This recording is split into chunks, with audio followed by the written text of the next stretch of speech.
Wisdom from the Greater Community, Book 2, Chapter 10, Greater Community Visitations, as revealed to God's messenger, Marshall Vion Summers, on January 26, 1992, in Boulder, Colorado.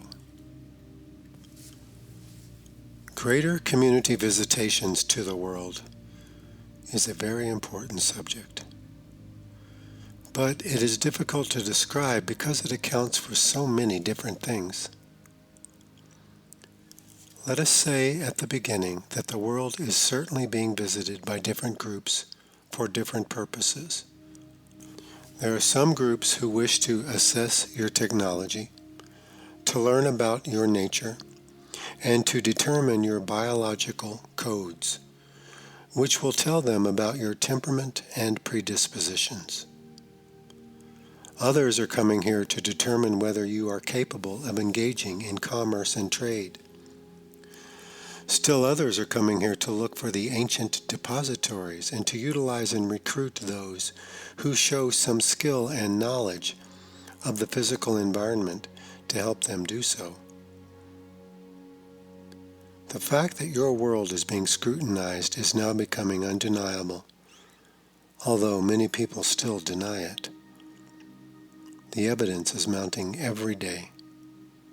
Some of the people's accounts are not accurate, while some are outright false.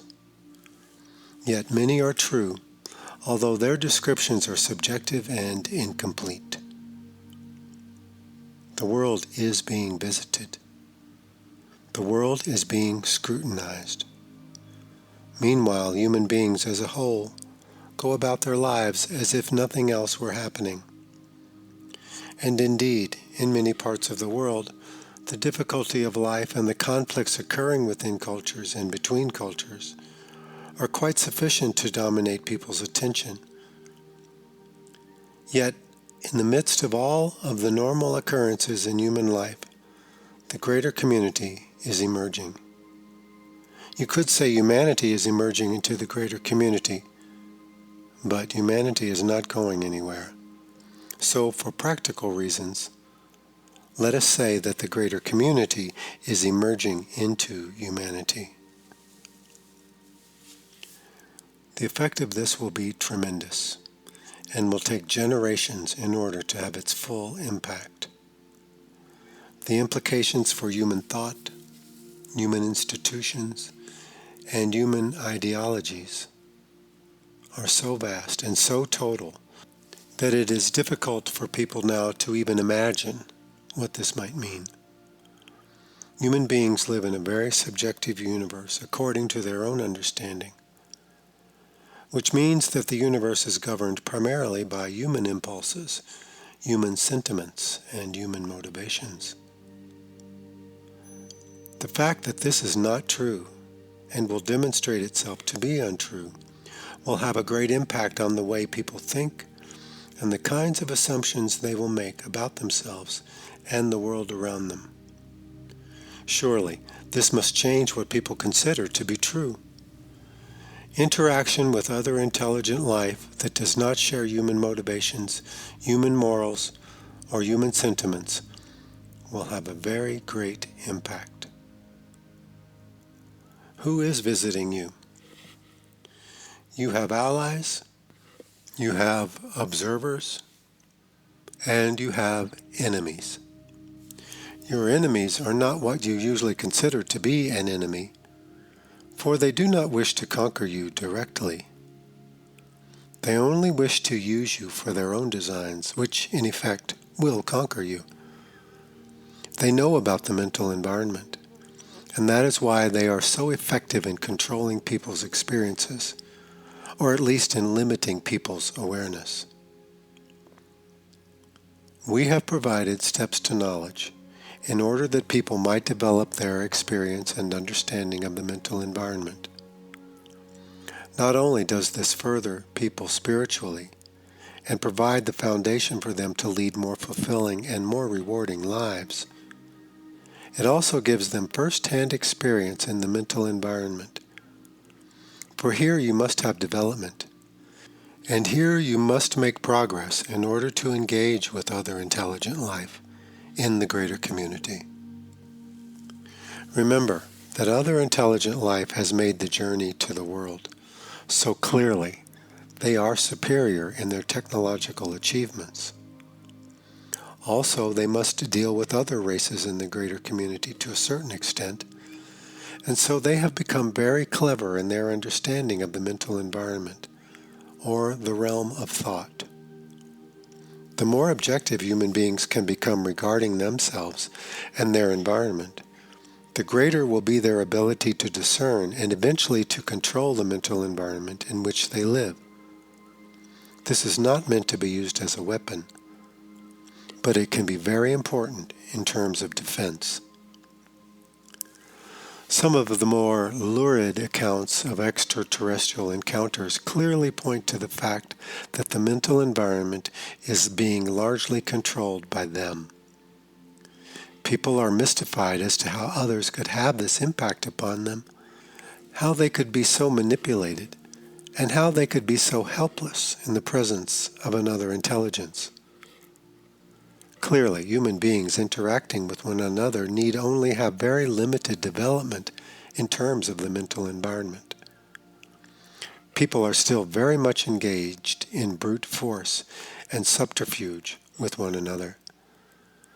The greater, yet more subtle, mechanism by which human thought can be directed has not yet been discovered by human beings. Human beings are still very primitive in this regard, using force, intimidation, or various forms of emotional persuasion. Yet these are very gross and fundamental. Beyond them lies a greater range of involvement in the mental environment. Here, human ethics will play an important part in human development, but the proper skills must be developed as well. That is why people must study the preparation that we have provided. Many people think that this preparation is basically a form of healing therapy, a form of medicine for their disturbed past. Others think that it is a pathway to God. The truth is that Steps to Knowledge serves in both of these capacities. Yet it serves in another capacity as well.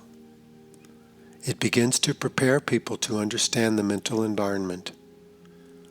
This is necessary for you to be able to successfully encounter extraterrestrial life, other forms of intelligence, to counteract those forces that do not hold good intentions for humanity, to be able to utilize the assistance of those who do, and to be able to tell the difference.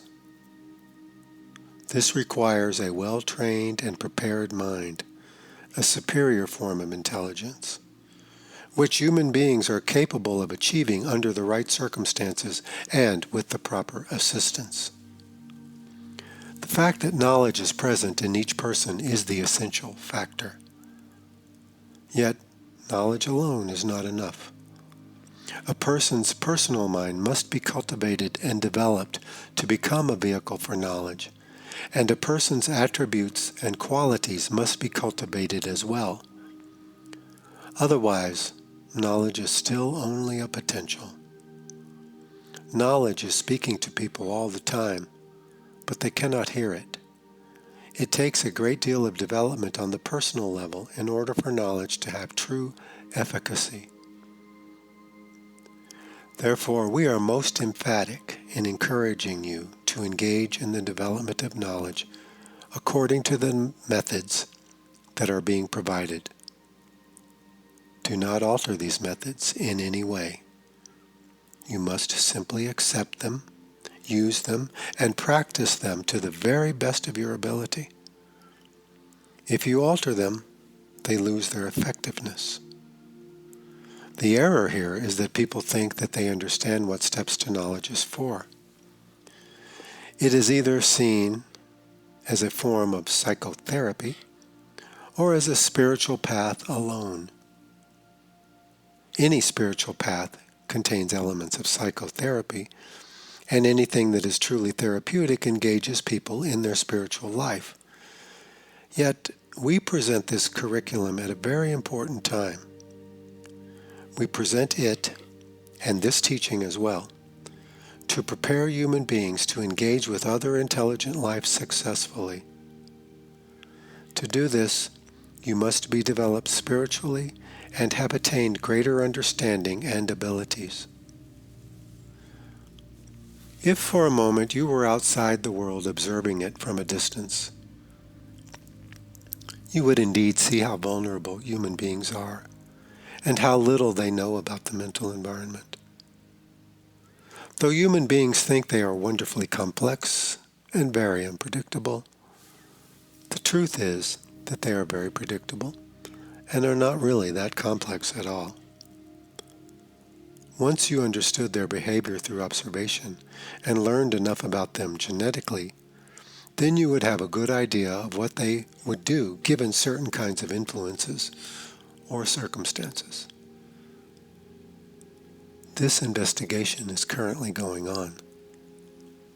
Certain people are chosen given their predispositions and their vulnerabilities.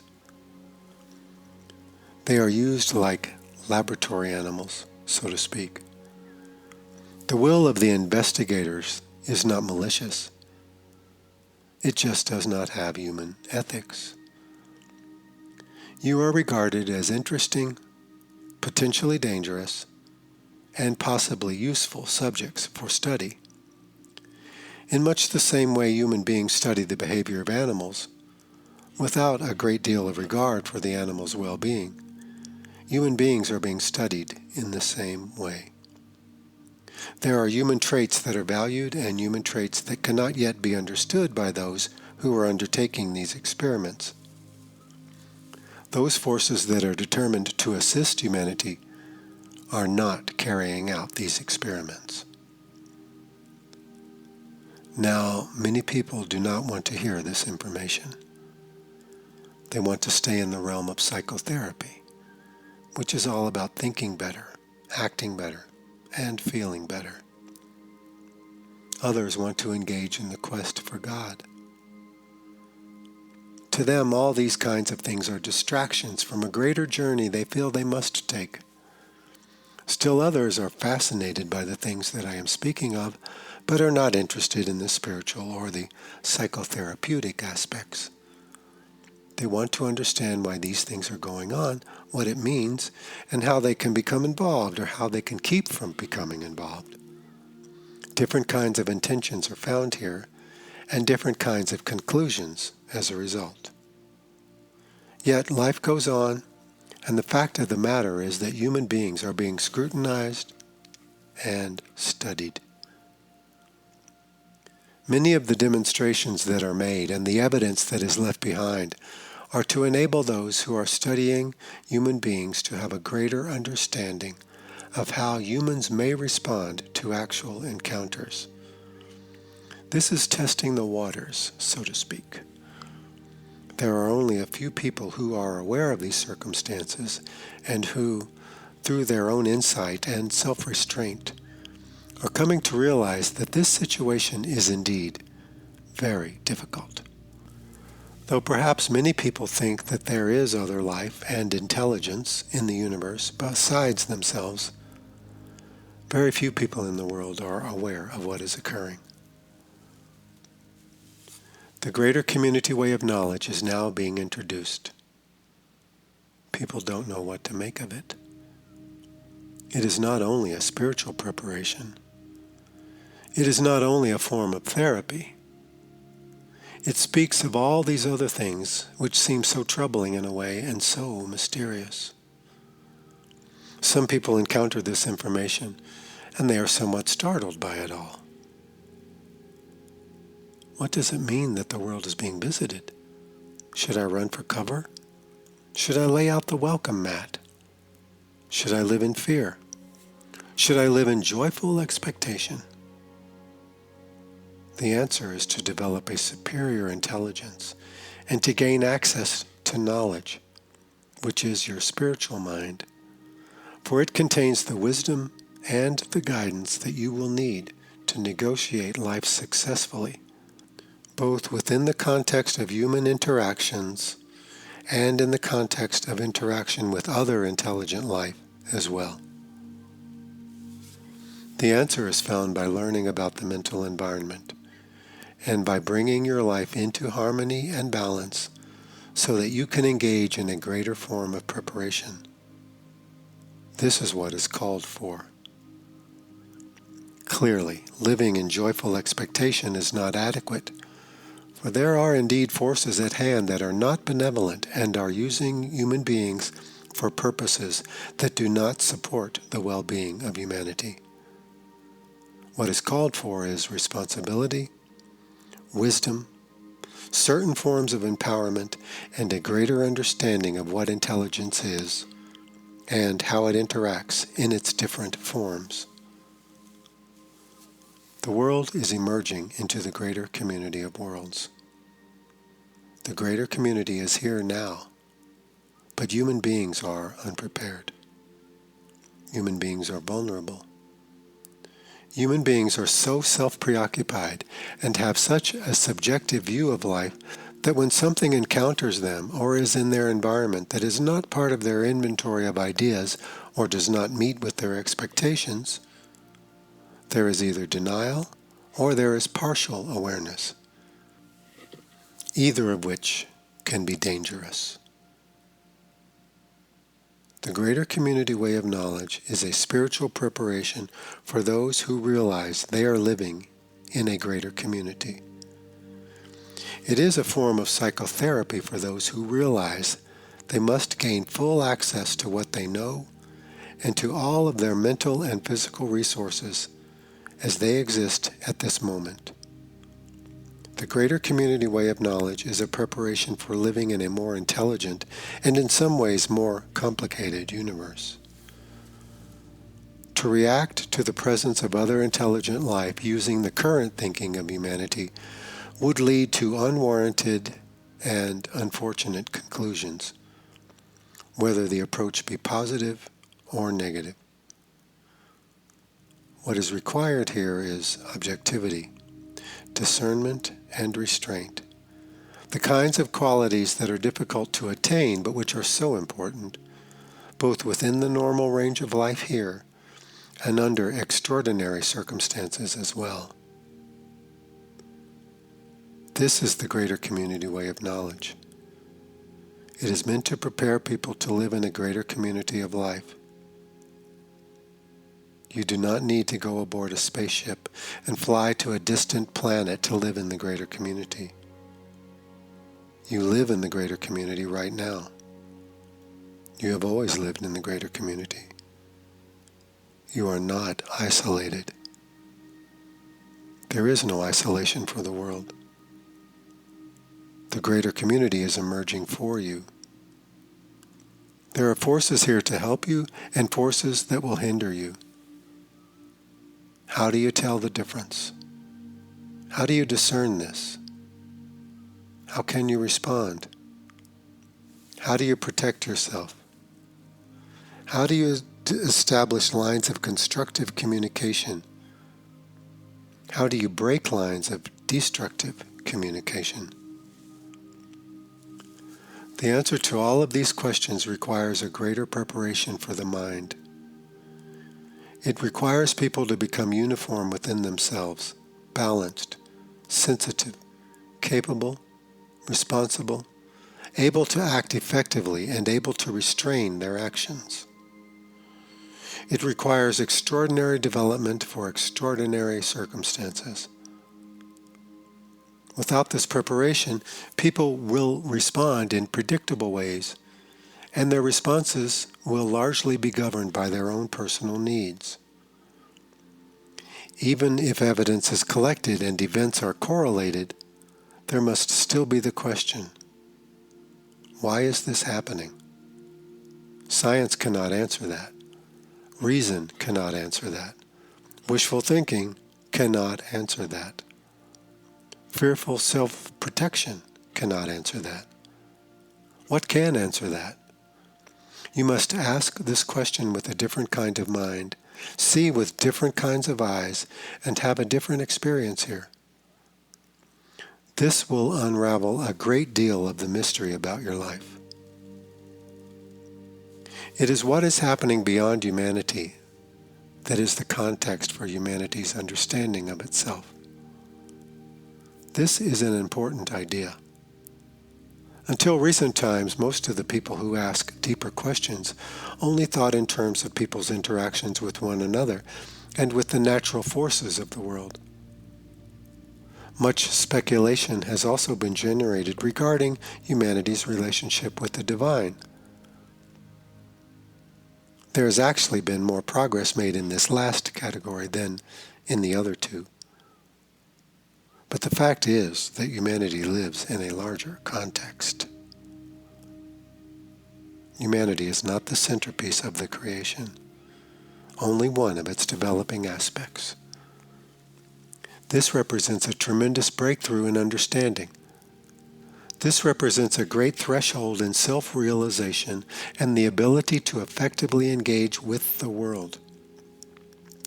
This is what Steps to Knowledge is preparing you for, should you have the opportunity and the inclination to study it firsthand. This preparation has come from beyond the world because it has come from a greater power, the greater power that knows the ways of humanity and also the ways of the greater community, of which humanity is a small part.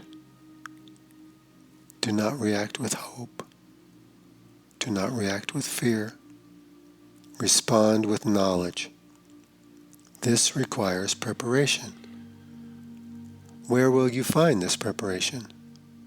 From the religions of humanity? From the various psychotherapies? From the various philosophies? With few exceptions, even the greatest discoveries in these arenas were made only with the understanding that human beings were accountable to one another and to a distant and far removed divine presence. Yet you live in a bigger arena, and you are now becoming a participant in that arena. This was always your destiny. When it would happen and how it would happen were the only uncertainties. This teaching comes from the Creator. It comes at the right time. Indeed, the circumstances of your times have called it forth. Some people will call it their religion. Some people will call it their form of psychotherapy. Many won't know what to call it, for it is beyond their categories. It is a wise answer to a grave problem. It is an answer to the spiritual needs of humanity. It is an answer to many of the therapeutic needs of humanity. But it is being presented now in response to a practical need, for this is the time that human beings must begin to account for the presence of other intelligent life. This is no fantasy. In fact, its reality will call upon people to become more real, more objective, more observant, and certainly more compassionate. It calls for wisdom. This wisdom must come from beyond the world, for within the world, wisdom has only progressed so far. What does this mean?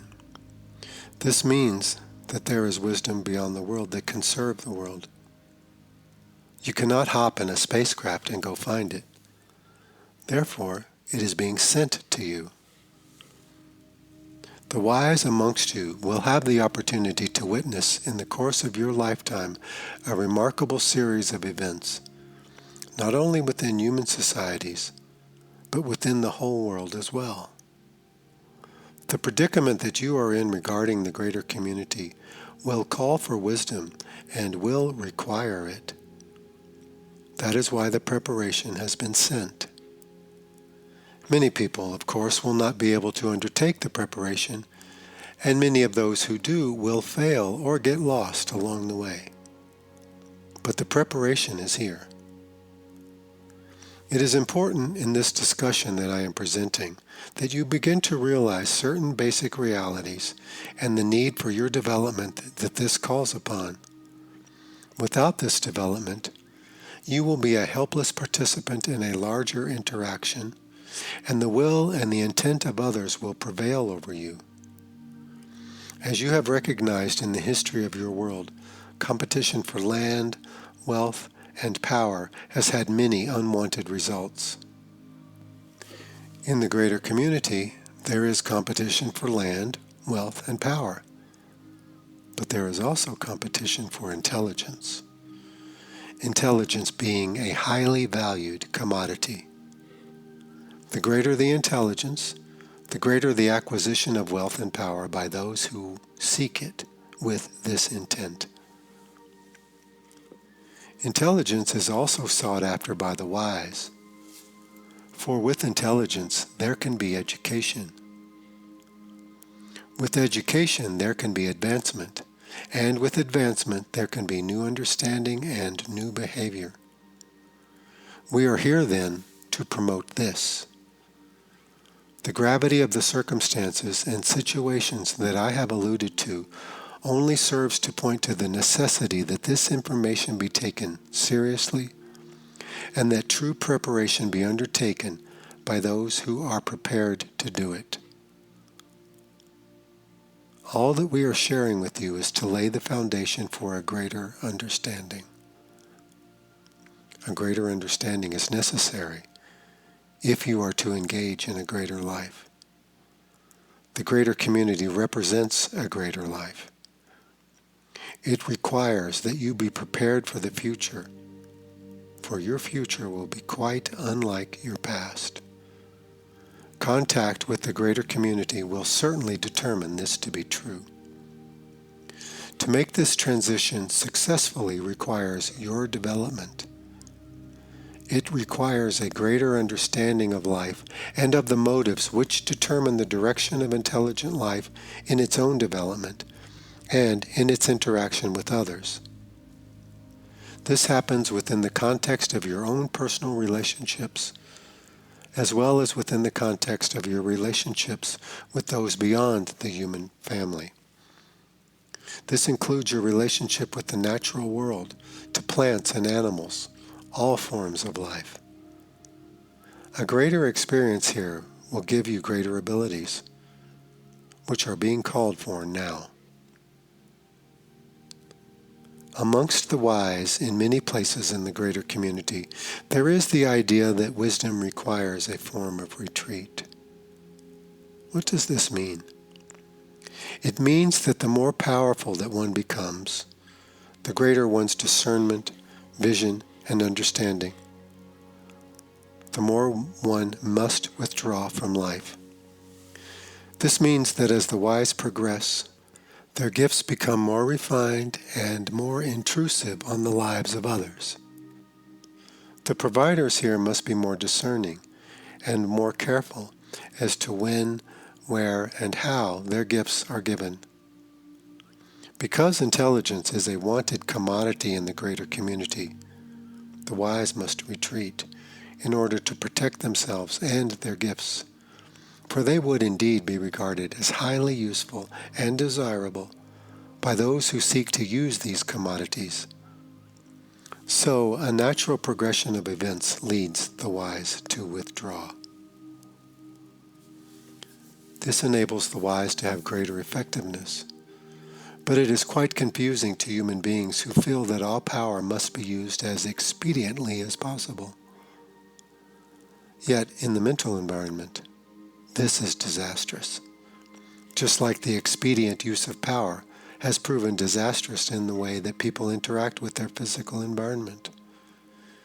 Indeed, the more technically capable your race becomes, the more restraint you must exercise in using this capability in the physical world.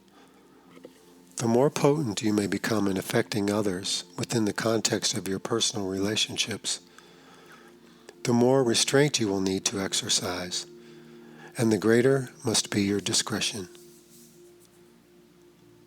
That is why we say the wise remain hidden. That does not mean that they have escaped from life or do not wish to contribute to life or are unable to bear the vicissitudes of life.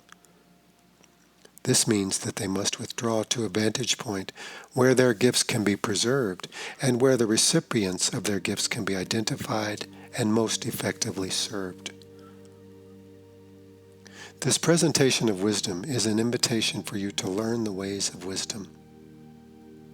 Wisdom cannot be enunciated or elaborated in a discourse. For one fire to ignite another, the sparks must jump.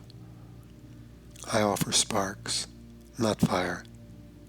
The fire is the fire of knowledge, the fire of wisdom. Many will think, what is the use of all this? Why undertake all of this preparation? It is so difficult. There are many more fun and pleasurable things to do. Why be so aggravated? Why take on these kinds of challenges? Many will go on their way with these conclusions. But the complexities of human life, the difficulties in the interactions within the human family, as well as the growing encounters with the greater community, must once again remind you that you have a responsibility in life to learn to recognize and to engage with life as it is truly happening, not as you want it to be.